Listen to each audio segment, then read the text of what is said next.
This episode is brought to you by Bumble. Bumble believes your mental well-being should be a top priority. It's why they're committed to providing in-app tools to support mental health while dating, like their safety and well-being center, which has helpful resources to combat dating fatigue and anxiety. And with Snooze Mode, you can take a pause from dating while you focus on yourself. Bumble even released a new suite of self-care badges and prompts for your profile. It's a simple way to show your commitment to self-care. Take care of you, then download Bumble today.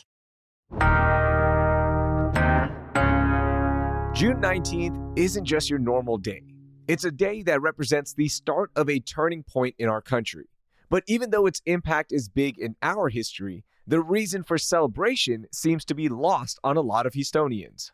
Joining me today is Houston artist Reginald Adams, whose Juneteenth murals are nationally recognized, to talk about why Juneteenth should matter to every Houstonian and how Juneteenth started a tradition that families still practice till today.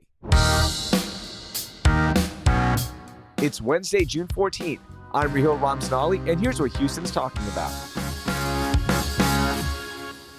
Reginald, thank you so much for taking some time out and joining us on CityCast Houston. How are you? I'm doing great today, and thanks for inviting me to be on the show. Absolutely. Had to chat with you, all right? Come on. I mean, you're doing some amazing work, but before we jump into all of the beautiful murals that you're creating, let's just start with what exactly is Juneteenth and its connection to the Houston area for those who aren't familiar? Well, great question, and I can only answer what Juneteenth is to me, right? Because I'm sure everyone may have their own explanation or their own point of view. But to me, Juneteenth is really an opportunity to celebrate the moment in America where all Americans were free. And it was on that day in June 1865, this was almost 158 years ago, shy of 1 week, that Major Gordon Granger and literally thousands of Black Union soldiers arrived in Galveston, Texas, known as the birthplace of Juneteenth, to essentially enforce martial law, because it was Texas that held their enslaved Blacks almost 2.5 years after the Emancipation Proclamation, which was announced in 1862 by President Abraham Lincoln. So that day, that moment really marks an era in American history where all Americans could honor the idea of absolute equality and freedom to their rights. Why should Juneteenth matter to all Houstonians? Because we've done a good job of celebrating the importance of the day, not only here in Houston, but of course in Galveston. But so many still are left out of this, right? And not celebrating it. Why should it matter to all Houstonians? I think Juneteenth should matter to all Houstonians and really all Americans because it's a celebration of a turning point in our history where every American was recognized as a freedman or woman. And that's something we all should celebrate. I mean, what kind of lives can we live when you're free? On the contrast, what kind of life can you live when you're captured, oppressed, and enslaved, right? And that's the polar transition that Juneteenth marks. So I think that's a reason for everyone to celebrate, not just Black culture, Black community, but everyone should be celebratory of the idea that we now have this freedom to be who we choose to be, live in the communities that we choose to live in, enjoy the rights equal regardless of race, color, ethnicity. And I think that's the reason why we all should embrace this freedom of celebration, or the celebration of freedom for everyone. You know, as you mentioned, Texas was the last state in the Confederacy, right, to free its slaves. What exactly happened, though, after they were freed? Well, a lot of times I hear people talk about the celebrations that ensued once they found out of their freedom. And of course, you know, there has to be a great sigh of relief and an overwhelming sense of joy to know that you're no longer a slave. But what I've learned on my journey in listening and studying the actual historical accounts of what happened immediately after, the myths want you to think that everybody started jumping for joy and drinking red soda and eating watermelon and eating barbecue. And while that is now a contemporary form of celebrating Juneteenth, what actually happened when people started to hear the news of their emancipation was that they started to look for their families. They started to reach out across Texas and across the region to identify where their mothers, their brothers, their sisters, their wives, their husbands had been resold, had been bartered, had been traded off to. And what I found out in this journey was that was the impetus of the tradition of family reunions in the Black culture. Because they would meet up at a particular location, say it was a particular spot on the Sabine River, or there may be in a particular tree that they would gather, and on a certain date and time, they would tell each other, if you're from this plantation or you've been sold by farmer so-and-so or master so-and-so, meet back here at this date and let's reunite our families. So the very first thing that happened was a reuniting of the families that had been torn apart due to the horrible stain of slavery in America. And then the celebrations occurred from there, because once you got back to your family, of course, there was a moment of rejoicing. Wow. So the actual reunion process that so many families have every year, they got the roots from Juneteenth. Absolutely. The Juneteenth was the impetus of the tradition of family reunions in the Black culture. That's why most Black families celebrate their family reunions at the end of June, early July, because that's when the news hit. And that's when they were able to get together again after having been informed after June 19 in 1865. Wow, that is beautiful. I had no idea. I learned something new today, and that is incredible to learn. After that moment, we've talked about Freedmanstown on our episodes during Black History Month, and it was one of the places created here locally as a result of Juneteenth. There were moments where it's thrived, and now it's almost forgotten by many Houstonians. What other things were created after Juneteenth that we should know about in the Houston area? Oh, wow. Being a non-historian, but a lover of history, I may not have all of the examples, but I do know that when Juneteenth and that moment of emancipation spread, a lot of those newly freedmen and women migrated to Houston and settled in communities like Freedmanstown, also known as the Fourth Ward. Another pivotal moment that occurred was in 1872, just 6 years after Juneteenth. And that was where 4 men and their community gathered together. They aggregated their funds, raised over $1,000 to buy 10 acres of land in order to safely celebrate their emancipation on what is now known as Emancipation Park. And so Emancipation Park, which is located in Houston's historic Third Ward, is the oldest municipal park in the state of Texas and the oldest park in the city of Houston. And it was in I believe, 1916, that Emancipation Park was then acquired by the city of Houston, annexed as a public park to be celebrated as a place for this gathering to occur. And even to this date, I was there this weekend where we were celebrating a Juneteenth kickoff for families. And it was just beautiful to know that these men, 158 years later, that their vision was still carrying forward. And so I should honor these men by sharing their names. We had Reverend Jack Yates, Reverend David Elias Dibble, Richard Brock, Richard Allen. These were the founders of Emancipation Park, and they were a direct reflection of what happens when these men had their freedom and were able to aggregate their communities around celebrating that emancipation. Diablo 4 has arrived. As the forces of hell gather, only you can stand in their way. Journey across the expansive open world of Sanctuary. Choose from 5 powerful classes, then progress them to fit your playstyle. Adventure with your friends in up to 4-player co-op with cross-play and cross-progression on all platforms. Welcome to Hell. Diablo 4, available now. Rated M for mature. Tap the banner or visit this episode's page to learn more. This episode is brought to you by Bumble. Bumble believes your mental well-being should be a top priority. It's why they're committed to providing in-app tools to support mental health while dating, like their Safety and Wellbeing Center, which has helpful resources to combat dating fatigue and anxiety. And with Snooze Mode, you can take a pause from dating while you focus on yourself. Bumble even released a new suite of self-care badges and prompts for your profile. It's a simple way to show your commitment to self-care. Take care of you, then download Bumble today. What is it about Juneteenth that makes you want to continuously spread it through your work, right? You've created the iconic mural in Galveston, and now you're continuing to create even more murals, not only here, but across the nation. What is it about Juneteenth that just helps you capture so many beautiful moments with the murals? The thing about Juneteenth that is so special to me is the calling.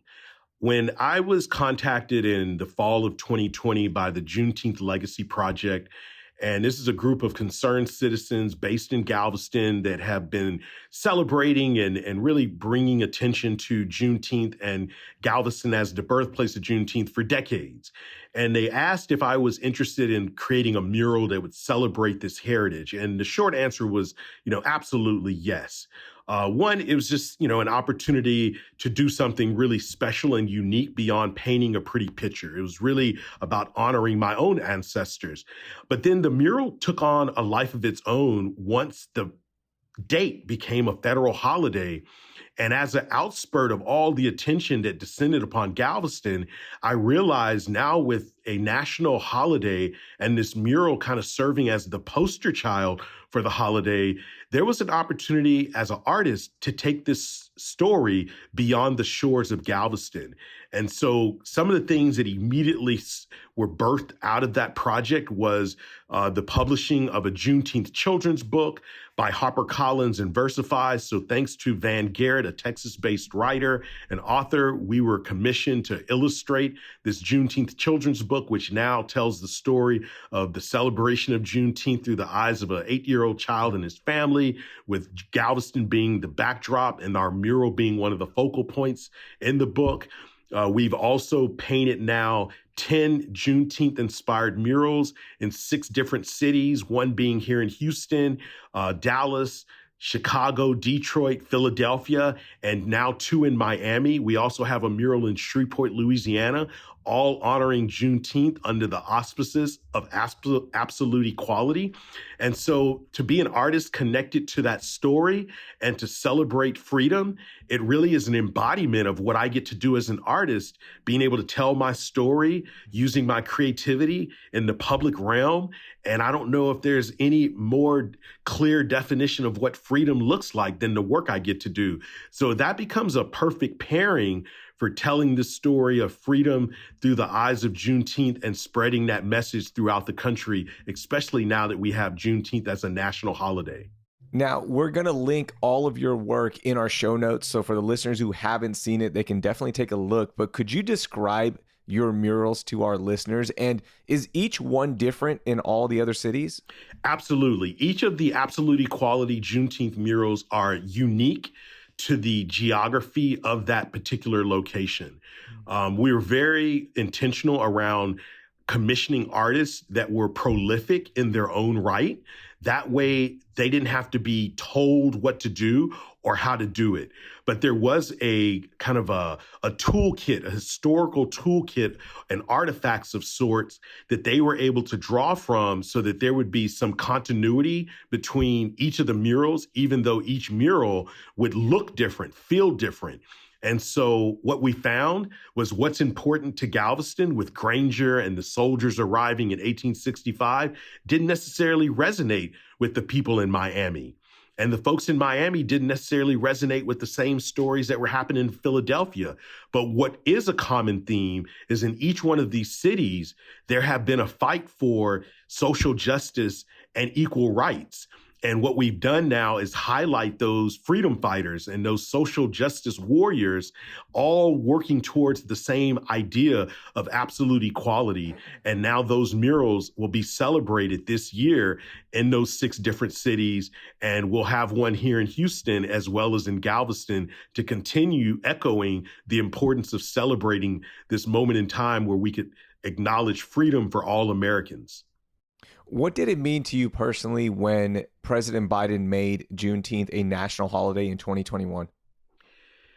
When President Biden and VP Kamala Harris recognized Juneteenth as a federal holiday, it was just a beautiful moment to honor all of the other people that have been at the forefront of making Juneteenth important. People like Miss Opal Lee out of Fort Worth, who's well into her 90s and has been walking across America to bring attention to the importance of Juneteenth. People like late State Representative Al Edwards, who had worked his entire career as a state legislator to make Juneteenth a state holiday in 1980 here in the state of Texas. And so many others that I've met who have worked behind the scenes, who get no credit, who are truly unsung heroes and heroines that have been advocating for Juneteenth to become this national holiday. So when it actually happened, which I think it caught a lot of people off guard, it really was a very prideful moment to know that the work of these individuals was not in vain. And now it was an opportunity for Americans across the country, particularly our youth, to understand this story and understand also the importance of celebrating equality and social justice for all Americans. Reginald, how do you recommend that Houstonians respectfully celebrate Juneteenth, right? We celebrate other federal holidays and those are ingrained in us, but with it now being officially a federal holiday for the third year we're celebrating, how do we respectfully celebrate? I have a couple of recommendations on how you can celebrate Juneteenth. One is the selfless plug, but take a trip down to Galveston, Texas, where they'll be having a plethora of Juneteenth celebrations, almost lasting the entire week, which will include parades and galas and banquets and reenactments. And if you visit galveston.com, you'll see a calendar of Juneteenth-esque events. There'll be Juneteenth events happening really in every city around the country. So no matter where you are, you should be able to plug in.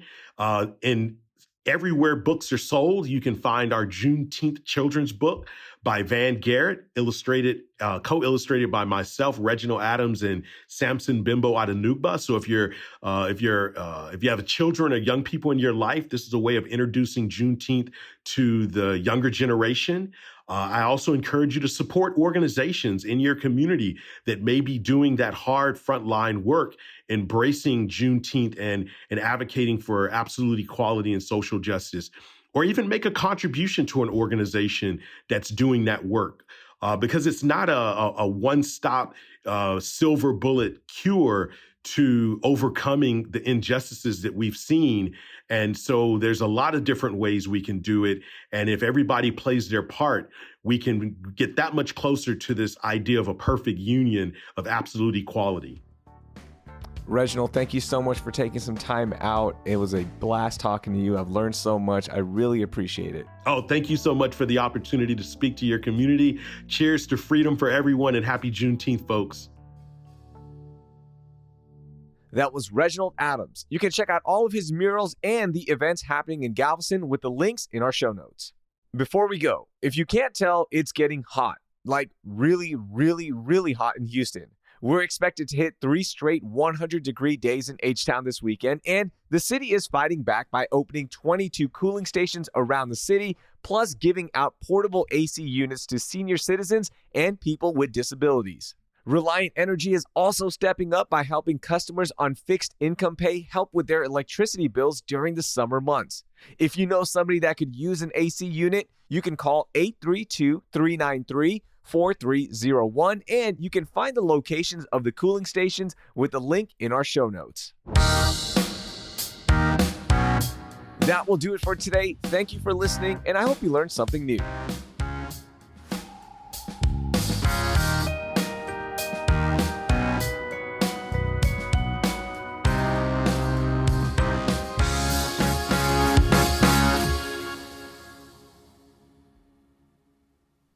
Perfect. Okay, there's just like a little slight delay, so I just want to make sure it was fixed. Okay, here we go.